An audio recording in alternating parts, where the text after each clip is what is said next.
సాయి సచ్చరిత్రలోని secrets sensational series by Lalit Kumar. చివరికి వీళ్ళ అరాచకం ఏ స్థాయికి దిగజారిపోయింది అంటే, నేను ఏ రోజైతే చస్తానో ఆ రోజు సాయి భక్తులు పండగ చేసుకుంటారట. ఇప్పుడు సాయిబుకి తల కింద పెట్టుకోవటానికి పనికొచ్చిన ఇటుకకి ఉన్న సంబంధం గురించి, మరి అవధూతకి ఈ వస్తువు మీద ఎందుకంత మమకారము, ఇది ఖచ్చితంగా ప్రతి వాళ్ళు ఆలోచించాలి. అయ్యో సినిమా వల్ల మార్కెటింగ్ అవుతుంది కదా, వక్రీకరిస్తే నాకేంట అని చెప్పేసి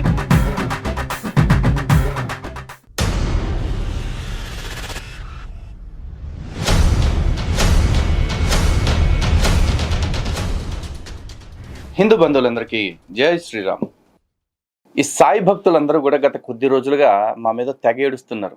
ఏంటంటే, మేము సాయి సచ్చరిత్ర, అదేవిధంగా సాయి లీలామృతంలో ఉన్న ఒరిజినల్ స్టోరీస్ని ఏమాత్రం వక్రీకరణ లేకుండా ఉన్నట్టు చెప్తూ ఉంటే మేము వక్రీకరించేస్తున్నాము అని ఏడుస్తున్నారు. ఎందుకది? రీజన్ ఏమీ లేదు. మనం సప్రామాణికంగా నిజాలు చెప్తున్నాం. జనాలు ఆ నిజాలు తెలుసుకొని ఈ సాయి మార్గాన్ని విడిచిపెట్టేస్తున్నారు. అనేక మంది సాయిబాబా ఫోటోల్ని ఇళ్లల్లో నుంచి తీసి బయట కూడా పడేస్తూ ఉన్నారు. అందుకే మన మీద దుష్ప్రచారం చేస్తున్నామంటూ తప్పుడు కేసులు పెట్టడమే కాకుండా బెదిరింపులకు కూడా దిగుతున్నారు. చివరికి వీళ్ళ అరాచకం ఏ స్థాయికి దిగజారిపోయింది అంటే, ఒక్కసారి ఒక 2 కామెంట్స్ చూపిస్తాను. ఇలాంటివి చాలా ఉన్నాయి, మచ్చుకు ఒక 2 చూపిస్తాను చూడండి. చూస్తున్నారు కదా, వేరే ఛానల్లో జరుగుతున్న ఒక డిబేట్లో, ఆ డిబేట్లో నేను నిజానికి అక్కడ బూతులు మాట్లాడాలా, ఎవరిని తప్పుగా మాట్లాడాలా, దానిలో పెట్టిన కామెంట్, ఒరే దరిద్రపు ముండా, ఇంతమంది మనోక్షోభకి కారణమైన నువ్వు ఏ చావు చస్తావో ఆ రోజు సాయి భక్తులు పండగ చేసుకుంటారు. ఇది వీళ్ళు పెట్టిన కామెంట్. ఇప్పుడు నేను ఏ రోజైతే చస్తానో ఆ రోజు సాయి భక్తులు పండగ చేసుకుంటారట. అలాగే మరో కామెంట్ చూద్దాం. ఇది మరొక ఛానల్, ఇది కూడా బయట ఛానలే. దానిలో మాట్లాడుతుంటే సామవేదం గారి ఇంటర్వ్యూలో నేను ఎందుకు లేను అనే దాని గురించి ఒక ఆయన రీజన్ చెప్పారు. ఆ రోజు లలిత్ అన్న వారి పెద్దనాన్నగారు శివైక్యం చెందారు కనుక వారు రాలేకపోయారని ఆ రోజు వివరణ ఇచ్చారు బ్రదర్. ఆయన వివరణ మర్యాదగా ఉంది, సంబోధన కూడా చాలా మర్యాదగా చేశారు.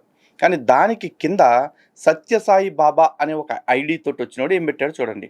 వాడి పెదనాన్నే కాదు, వాడు కూడా పరమపదించడం ఖాయం, దైవ దూషణ చేస్తే దైవ ఆగ్రహానికి గురైతే అంతే. ఇది వీళ్ళ బతుకు. అరే సబ్జెక్టుతో మాట్లాడదాం రండిరా అంటే, మేము మాట్లాడే సబ్జెక్టును పక్కన పెట్టేసి వీళ్ళు మాకు శాపనార్థాలు పెడతా, మమ్మల్ని బూతులు తిడతా. అఫ్కోర్స్ వీళ్ళ పిల్లి శాపనార్థాలకి ఉట్లు ఊడేది ఏమీ లేదు. కానీ వీళ్ళ పగ తీర్చుకోవటానికి ఇంత దిగజారిపోయి మాట్లాడుతూ, ఇంతకంటే దిగజారిపోయి ఇంకొంతమంది వీడియోలు చేస్తూ మా చావు కోరుకునేదాకా వచ్చారు. వీళ్ళు కోరుకోవటమే కాదు, కావాలి అనుకుంటే చేయించగలరు కూడా. దానికి వీళ్ళు సమర్థులే. సో హిందూ బంధువులారా, ఒక్కటి గుర్తుపెట్టుకోండి, చావు అనేది ఒకడు అనుకుంటే వచ్చేది కాదు, వద్దనుకుంటే ఆగేది కాదు. అది విధి అనుసారం ఎప్పుడు జరగాలో అప్పుడు జరుగుతుంది. కర్మగాలి మాలో ఎవరికైనా ఏదైనా జరిగితే కూడా ఇది సాయిబాబాను తిట్టడం వల్ల, ఏసయ్యను తిట్టడం వల్ల, లేకపోతే ఇంకెవడయ్యనో తిట్టడం వల్ల అని మాత్రం ప్రచారం చేస్తే నమ్మకండి. వాన రాకడా ప్రాణం పోకడా అనేది పరమాత్మ చేతుల్లో ఉంటుంది. అలాగే వీడు దైవ ఆగ్రహానికి గురైన వాడికి ఇలాగే జరుగుద్ది అన్నాడు. అఫ్కోర్స్ దైవ ఆగ్రహానికి గురయ్యేంత పాపం మేమేమీ చేయలేదు. ఒకవేళ నిజంగా మేము ఏదన్నా తెలియక తప్పు చేస్తే కూడా మా దైవం కక్షగట్టి చంపేవాడు కాదు. ఎందుకంటే మా దైవం పాషండ దేవుడు కాదు, మా దైవం కరుణాసాగరుడు. అలా అని చెప్పేసి పాపుల్ని కూడా క్షమించేంత కరుణాసాగరుడు కాదు. విధి ఎలా జరగాలో అలా మాత్రమే జరిపించేవాడు. కాబట్టి ఈ సోదిగాళ్ళ కామెంట్లకి, లేకపోతే ఏదన్నా జరగరాంది జరిగితే, లేదు వీళ్ళే చేయిస్తే ఆ తర్వాత వాళ్ళు చేసే ప్రచారాలకి ఎవ్వరూ లొంగకండి. ఎందుకంటే తర్వాత చెప్పడానికి అవకాశం ఉండదు కదా కొంతమందికి, అందుకే ముందే చెప్తున్నా. అలాగే ఈ రోజున వక్రీకరణ గురించి ఒకసారి మాట్లాడుకుందాం. మేము వక్రీకరించామంటున్నారు, మా మీద కేసులు పెట్టారు. నేను నిజాలు చెప్తే మేము ఏం వక్రీకరించామో ఎవడో చెప్పడు. కానీ సినిమాల్లో ఈ సచ్చరిత్రని చాలా దారుణంగా, దరిద్రంగా వక్రీకరించేశారు. కానీ ఆ సినిమా వాళ్ళ మీద ఎవరో కేసు పెట్టరు. ఎందుకంటే ఆ సినిమాటిక్ లిబర్టీ అనేది అమాయకుల్ని సాయి భక్తులుగా మార్చడానికి ఉపయోగపడింది కాబట్టి అన్నమాట. ఆల్రెడీ గతంలో రోహిల్లా సీన్ ని సినిమాల్లో ఎలా వక్రీకరించారో మీకు చూపించాను కదా. ఇప్పుడు సాయిబుకి తల కింద పెట్టుకోవటానికి పనికొచ్చిన ఇటుకకి ఉన్న సంబంధం గురించి సినిమాల్లో ఏం చెప్పారు, సచ్చరిత్రలో ఏముంది, ఇది ప్రామాణికంగా మనం చూద్దాం రండి. మొదట షిరిడి సాయిబాబా మహత్యం అని పాత సినిమా ఉంది కదా, దానిలో చూద్దాం రండి.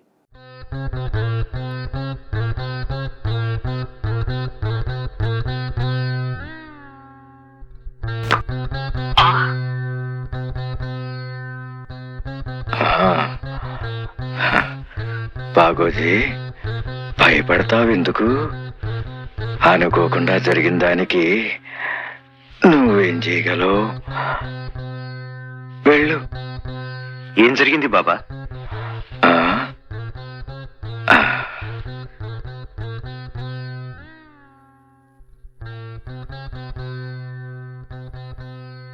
అరే, మీ ఇటుక 2 ముక్కలైంది. అవును, 1 2 అయింది. సమయం ఆసన్నమైంది. బాబా! అల్లా మాలిక్. చూశారు కదా, బాగోజీ అనే అతను ఆ ఇటుకర ఎరగొట్టినట్టు బాబా గారు 1 2 అయ్యింది, అల్లా మాలిక్ అని ప్రశాంతంగా చెప్పారు కదా. ఇదే సీను కొత్త సినిమా నాగార్జున గారితో ఒకటి వచ్చింది, షిరిడి సాయి అని. ఆ సినిమాలో ఎట్లా పెట్టారు చూడండి. ఆవిడ రుణం తీర్చుకోవాలిగా, వాడి ప్రాణానికి నా ప్రాణం అడ్డు వేస్తా.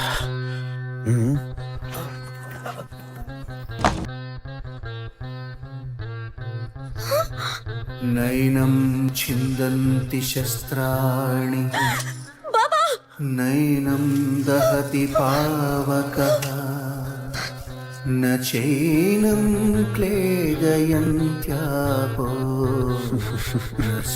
పగిలిపోయింది. క్షమించండి బాబా, క్షమించండి. నేను కావాలనే చేయలేదు బాబా.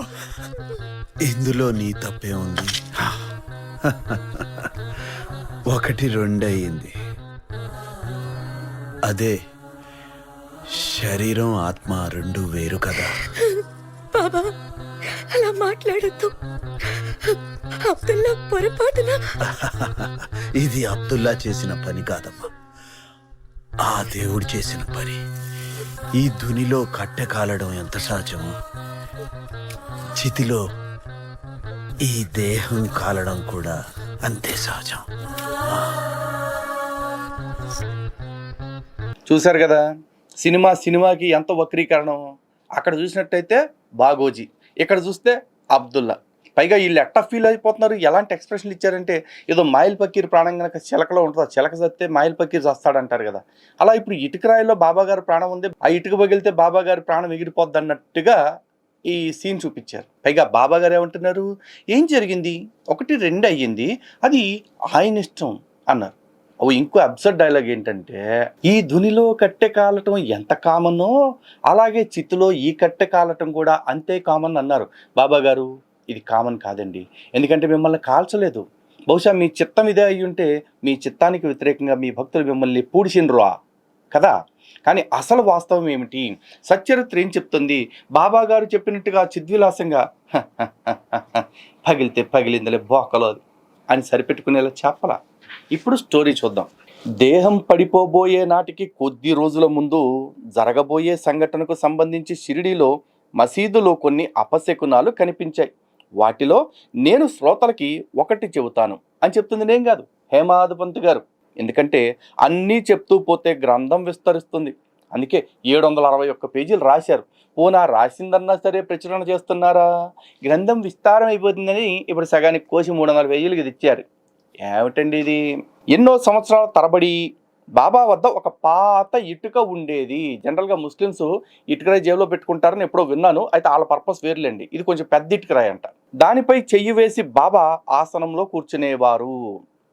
ఆ ఇటుకను ఆధారంగా చేసుకొని రాత్రివేళ ఎప్పుడు ఏకాంతంలో బాబా ఆ మసీదులో ఆసనంలో ప్రశాంత చిత్తంతో కూర్చునేవారు. అలా ఎన్నో సంవత్సరాల పాటు ఏ అవాంతరము లేకుండా ఇది నడిచిపోయింది. కానీ జరగబోయే దాని ముందు నిత్య నియమం నడవదు. అనుకోకుండా అది విరిగిపోయింది. బాబా మసీదులో లేనప్పుడు ఒక పిల్లవాడు మసీదులో చెత్త ఊడుస్తున్నాడు. ఆసనం కింద చెత్త ఊడ్చటం అనేది నిమిత్తమైంది. ఆ ఇటుకను కొద్దిగా పైకి లేపినప్పుడు దానికి పగిలే సమయం వచ్చింది. ఆ పిల్లవాడి చేతి నుండి జారిపడి అది వెంటనే 2 ముక్కలయ్యింది. ఏం మ్యాటర్ మొత్తం పాత సినిమాలో ఏమో బాగోజీ అన్నారు, కొత్త సినిమాల్లోకి వచ్చేప్పటికేమో అబ్దుల్లా అన్నారు. ఇక్కడ చేస్తే ఏ బుల్లా లేడు. ఎందుకని? ఉత్తనే ఎవరో పిల్లోడు అని రాశారు. అది కూడా అనుకోకుండా జరిగిపోయింది. ఆ తర్వాత బాబా గారు చిద్విలాసంగా అక్కడ ఏమన్నారు, 1 2 అయ్యింది అన్నారు కదా.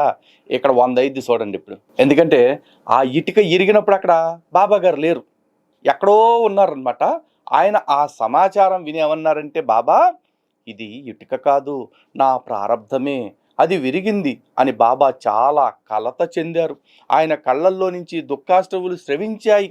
ఎలాగైతే శిలువ శిక్ష పడ్డప్పుడు యేసు అన్నాడు కదా, ఈ మరణశిక్ష నిమిత్తమై నా ప్రాణము బహుగా దుఃఖించుచున్నది నా దేవా అని. ఇంచుమించు అలాగే ఈయన కళ్ళు కూడా స్రవించాయి దుఃఖాశ్రువులతో. ఏ ఇటుకను ఆధారంగా చేసుకుని బాబా యోగాసనంలో కూర్చునేవారో ఆ ఇటుకనే పగిలిపోగానే బాబా గారి హృదయం బద్దలైంది. సినిమాలు లేస్తారు కదా ఎఫెక్ట్లు, అగ్నిపర్వతాలు డామ్ డూమ్ డుస్క్ అని పగిలిపోయినట్టు ఇంచుమించు అంత ఎఫెక్ట్ వచ్చిందంట. ఆయన కంఠం పూడుకుపోయింది ఏడుపుతో.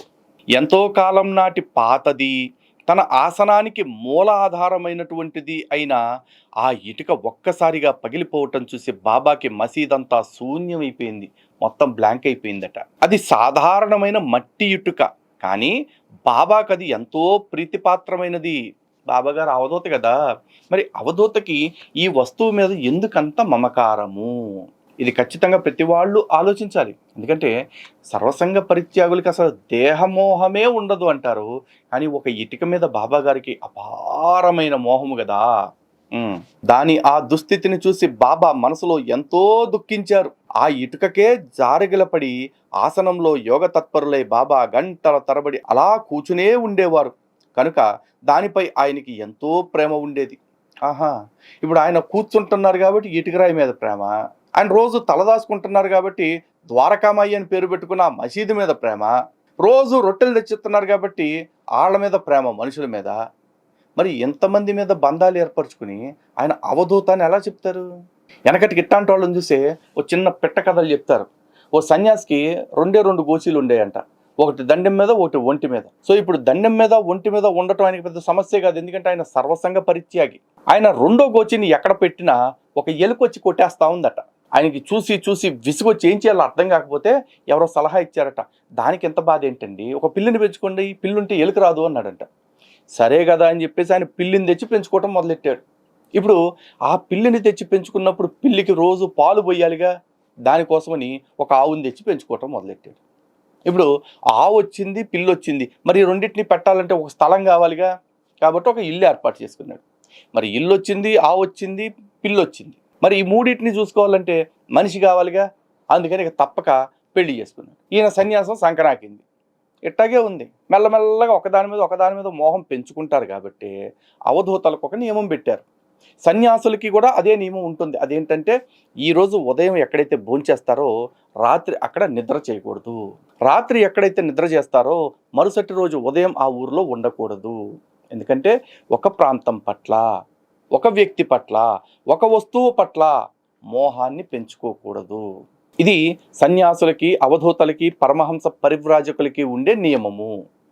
కానీ సాయిబాబా గారు షిరిడి అనే ఊరు దాటి, ఆ ద్వారకామాయి లిండివనం దాటి అక్కడికి వెళ్ళేవాళ్ళు కాదు. అలా మరి మోహాన్ని పెంచేసుకున్న ఈయన్ని అవధూతని, సన్యాసని, ఆచార్యుడని, గురువు అని అది ఇది ఏముంది, ఏ దోత్తే అది గుర్తొచ్చిన పేరల్లా పెట్టుకుంటా వెళ్ళిపోయారు. ఒరిజినాలిటీ ఏంటయ్యా అంటే ఇది వల ఏడిసేసాడంట ఇటుకరాయి కోసం. సినిమాల్లో ఎంత సీన్ చేసి చూపించారో ఆ సినిమా చూసి నిజంగా బాబాకి ఆత్మతత్వం అద్భుతంగా తెలుసు, బాబా గారు అసలు దేన్నైనా ఒకేలా చూసేవాళ్ళు అనుకున్నారు. కాదు, ఒక ఇటుకరాయి కోసం తెగేడిచాడు ఆయన. ఇంకా చూద్దాం.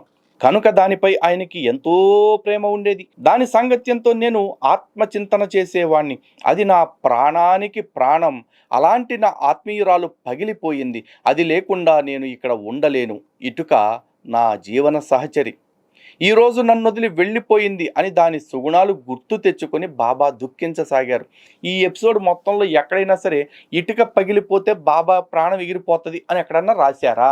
అది లేకపోతే నేను బతకలేనన్నంత ఆపేక్ష బాబా పెంచుకున్నట్లుగానే ఉంది తప్ప దానిలో ఏదో బాబా ప్రాణం ఉందని చెప్పేసి ఎవ్వరు చెప్పలేదే. మరి సినిమాల్లో ఇటుక పగిలిపోయింది, బాబా వెళ్ళిపోతాడు, బాబా బాడీ ప్యాకింగ్ వచ్చేసింది అని ఎందుకంత గాబరా పడిపోయారు? ఎందుకంటే అదొక రకమైన మహిమని ఆపాదించేలాగా, అట్రిబ్యూట్ చేసేలాగా ఒక సీన్ క్రియేట్ చేశారు. ఇలాంటి ఎన్నో సీన్లు క్రియేట్ చేసి సినిమాల్లో పెట్టబట్టి ఎంతోమంది అమాయకంగా సాయికి భక్తులుగా మారిపోయారు. కానీ ద రియాలిటీ ఇది హేమాద్ పంత్ అని బాబాని దగ్గరుండి చూసిన వ్యక్తి, బాబా అంతిమ గడియలను చూసిన వ్యక్తి రాస్తున్న మాట, బాబా తెగ ఏడ్చాడు అని చెప్పేసి. ఇక్కడ పాఠకులకు ఇటుక క్షణంలో నశించిపోయేదే కదా, మరి దానికోసం దుఃఖించటం ఎందుకు, జనులు ఏమనుకుంటారు అని సహజంగా సందేహం కలగవచ్చు. దీనికి పాపం సమాధానాలు కూడా చెప్పే ప్రయత్నం చేశారు. ఇట్లాంటి అనుమానాలు వస్తాయని ఎప్పుడో ఊహించే. మొదట్లో ఎవరికైనా అదే సందేహం మనసులో కలుగుతుంది. బాబా చరణార విందాలకు వందనం చేసి ఆ సందేహానికి సమాధానం ఇచ్చే ప్రయత్నం నేను చేస్తాను. ఎవరు చేస్తున్నారు? హేమాద్ పంత్ గారు బాబా చరణార విందాలకు వందనం చేసి ఆ సందేహాలకు సమాధానం ఇచ్చే ప్రయత్నం చేస్తాడంటే ఈయన ఉద్దేశాలు చెప్తాడు ఇక్కడ. వినండి. జగత్తు ఎలా ఉద్ధరించబడుతుంది, దీనులు పామరులు సంసార సాగరం నుంచి ఎలా దాటిపోతారు, దీనికోసమే మహాత్ములు అవతరిస్తారు, వారికి అంతకు మించి మరొక పనే ఉండదు. సామాజిక వ్యవహారంలో నవ్వటం, ఏడవటం, ఆడటం ఇత్యాది పనులన్నీ కేవలం నటనే అయి ఉంటాయి. అది తెలుసుకోవటమే సంసారంలో వ్యవహరించటంలోని మర్మం. శ్రేష్ఠులైన వారు ఆచరించిన దాన్నే జనులు సాధారణంగా అనుసరిస్తారు. మహాత్ములు పరిపూర్ణులైనప్పటికీ, ఈ జగత్తులో వారి ఇచ్చలన్నీ నెరవేరినప్పటికీ కూడా లోకులను ఉద్ధరించటం కోసం వారు కర్మలు చేయటానికి సిద్ధంగా ఉంటారు. ఇది మహాత్ముల గురించి, శ్రేష్ఠుల గురించి చెప్తున్నారు. కానీ మనం ఆలోచించాల్సింది ఏంటి అంటే, బాబా గారు జీవిత కాలంలో ఎటువంటి కర్మలు ఆచరించారు, యజ్ఞ యాగాదులు ఏమైనా చేయించారా, ఏవైనా కర్మకాండలు నిర్వహించారా, లేదు ఇతరత్ర వైదిక క్రతువులు ఏమైనా నిర్వర్తించారా? ఏమీ లేదు. పైగా పైన ఇటుకరాయి కోసం ఎందుకు ఏడ్చాడయ్యా అని అడిగితే, నేను సమాధానం చెప్పే ప్రయత్నం చేస్తాను అన్నాడు హేమాద్ పంత్. ఓ నా సమాధానం చెప్పాడా? చెప్పకుండా ఏదో చెప్పి కర్మలు ఆచరిస్తారు అన్నాడు. ఆ ఇటుకరాయి ఎరగొడతంలో కర్మే ఉంది, కర్మగాలిపోవటం తప్ప కర్మ ఆచరించింది ఏం లేదుగా. చూశారుగా, ఈ విధంగా సినిమాల్లో వాళ్ళకు తోచినట్టుగా సీన్లు తీసి సినిమాని మార్కెటింగ్ చేశారు. అయ్యో సినిమా వల్ల మార్కెటింగ్ అవుతుంది కదా, వక్రీకరిస్తే నాకేంట అని చెప్పేసి సాయి సంస్థాన్ వాళ్ళు వాళ్ళ మీద ఎవరి మీద కేసులు పెట్టలేదు. అయ్యా మీరు సచ్చరిత్రకి విరుద్ధంగా సినిమా ఎందుకు తీశారు అని కనీసం ప్రశ్నించలేదు.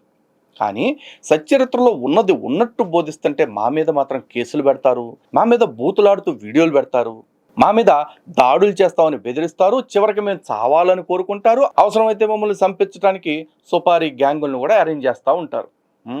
బాగుందిరా, బాగుంది. హిందూ బంధువులారా ఆలోచించండి. ఇలా సినిమా మాధ్యమంగా మీకు వక్రీకరించి చూపించిన అనేక సీన్లు ఉన్నాయి.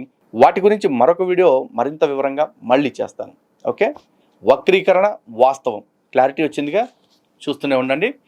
సాయి సచ్చరిత్రలోని secrets sensational series by Lalit Kumar. Okay, జై శ్రీరామ్, భారత్ మాతా కీ జై.